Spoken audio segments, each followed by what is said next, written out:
मैं कभी आपको बताता हूं ना, दुनिया में सबसे ज्यादा बोली जाने वाली भाषा कौन सी है? ना, बिल्कुल नहीं। चाइनीज भाषा है मंदारिन। दुनिया में सबसे ज्यादा बोली जाने वाली भाषा है चाइनीज, जिसका नाम है मंदारिन। बात समझ में आया? इसको कम से कम 121 करोड़ लोग बोलते हैं। और कौन बोलते हैं? चाइना के लोग ही बोलते हैं, क्योंकि चाइना के एजुकेशन सिस्टम में ये भाषा कंपलसरी है। वो इंग्लिश को प्राथमिकता नहीं देते, वो सिर्फ खुद की भाषा को प्राथमिकता देते हैं, मंदारिन भाषा को।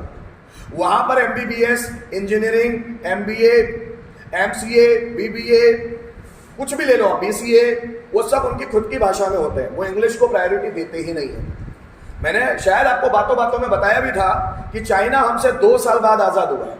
1947 में, 1947 में हम आजाद हुए और 1949 में चाइना आजाद हुआ है ब्रिटेन से। लेकिन जैसे ही वो आजाद हुआ, उसने अंग्रेजी का बहिष्कार कर दिया। वो अंग्रेजी भाषा लाता ही नहीं अपने एजुकेशन सिस्टम में। वहां हर एक फील्ड में चलन सिर्फ मंदारिन भाषा था।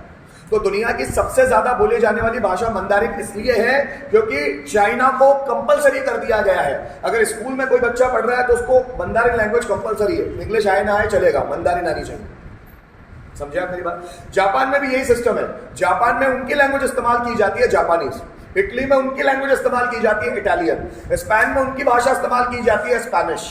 ब्रिटेन में उनकी लैंग्वेज इस्तेमाल की जाती है इंग्लिश। हम हैं भारतवासी, हमारी भाषा हिंदी, लेकिन सब इंग्लिश का बोल रहे हैं। हिंदी चलती ही नहीं। हिंदी आती भी है तो कोई वैल्यू नहीं है उसकी। समझे? मैंने बोला सबसे ज्यादा दुनिया में बोली जाने वाली भाषा है मंदारिन। मंदारिन के बारे में कहा जाता है कि अगर कोई 1 लाख वर्ड्स सीख ले, 1 लाख पिक्चर, ये मंदारिन भाषा पिक्चर के बेस पे बोली जाने वाली भाषा है। पिक्चर्स को सीखा जाता है और भाषा आ जाती है।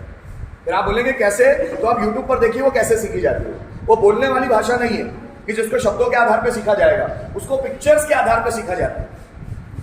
अगर आप मंदारिन भाषा की शब्दों की संख्या देखेंगे तो 2-3 लाख से ज्यादा नहीं है। सिर्फ पिक्चर्स के आधार पर उस भाषा को बोला जाता है।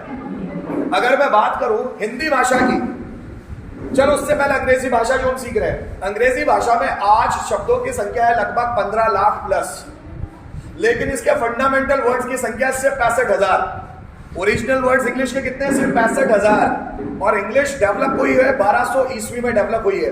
मतलब इंग्लिश अभी 800 साल पुरानी भाषा है बस। हिंदी भाषा की बात करूं तो हिंदी भाषा बहुत लंबे समय से चली आ रही है। इसमें शब्दों की संख्या है 80 लाख प्लस। अंग्रेजी भाषा में 15 लाख वर्ड्स हो गए जो उनके है ही नहीं। उन्होंने अलग अलग भाषाओं से लेकर अपनी शब्द संख्या बढ़ा ली। उनके पास सिर्फ मेन शब्द है 65,000 और उन्होंने दूसरी भाषाओं के शब्द लेकर अपनी भाषा में इंक्लूड कर दिए। जैसे माँ, इंग्लिश वर्ड नहीं है माँ, इंग्लिश वर्ड अब आता है। ऑक्सफोर्ड डिक्शनरी में देखेंगे तो माँ भी इंग्लिश वर्ड है। घी हिंदी वर्ड था, अब इंग्लिश वर्ड है। जंगल हिंदी वर्ड था, अब इंग्लिश भी है। बाजार हिंदी वर्ड था, पर अब वो इंग्लिश भी है। लूट हिंदी वर्ड था, अब इंग्लिश भी है। ऐसे बहुत सारे वर्ड्स हैं जो हिंदी भाषा के, मराठी भाषा के, लैटिन भाषा के, ग्रीक लैंग्वेज के हैं, पर ये अंग्रेजों ने अपनी भाषा में उसको डाल के अपनी शब्द संख्या बढ़ाई। तो आज अंग्रेजी में 15 लाख से ज्यादा वर्ड्स हैं, वो भी एक दूसरी भाषाओं से लेकर। हिंदी ने किसी दूसरी भाषाओं से आत्मसात नहीं की है, सिर्फ संस्कृत से की है। तो हिंदी में शब्दों की संख्या है 80 लाख और दुनिया में सबसे ज्यादा शब्दों की संख्या वाली भाषा है संस्कृत भाषा, जिसमें 102 अरब 81 करोड़ 50 लाख प्लस वर्ड्स है। और विशेषज्ञों का कहना है कि आने वाले 10 सालों में यह संख्या दुगनी से ज्यादा हो जाएगी। 102 अरब 81 करोड़ 50 लाख, यह संस्कृत के शब्दों की संख्या है। सबसे ज्यादा शुद्ध, सबसे ज्यादा पुरानी, अभी कह रहे हैं जैसे अभी कंप्यूटर बाइनरी कोड्स में चलता है, 1001 1001, ये बाइनरी कोड में कंप्यूटर को चलाया जाता है। अब कहा जा रहा है जर्मनी में यूनिवर्सिटीज में संस्कृत लैंग्वेज पढ़ाई जाती है।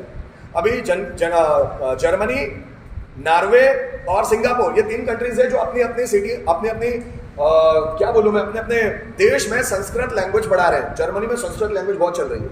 यूनिवर्सिटीज में संस्कृत लैंग्वेज पढ़ाया जाता है। एक यूनिवर्सिटी है पर्टिकुलर जिसमें संस्कृत ही सिखाया जाता है जर्मनी में, क्योंकि ये संस्कृत लैंग्वेज दुनिया की सबसे शुद्ध भाषा है ना। हम लोगों को जितनी हम भाषा में गहराई लेते हैं, जितना भाषा को अंदर तक जानने की कोशिश करते हैं, उतना हमारा लेवल बढ़ता चला जाता है। सर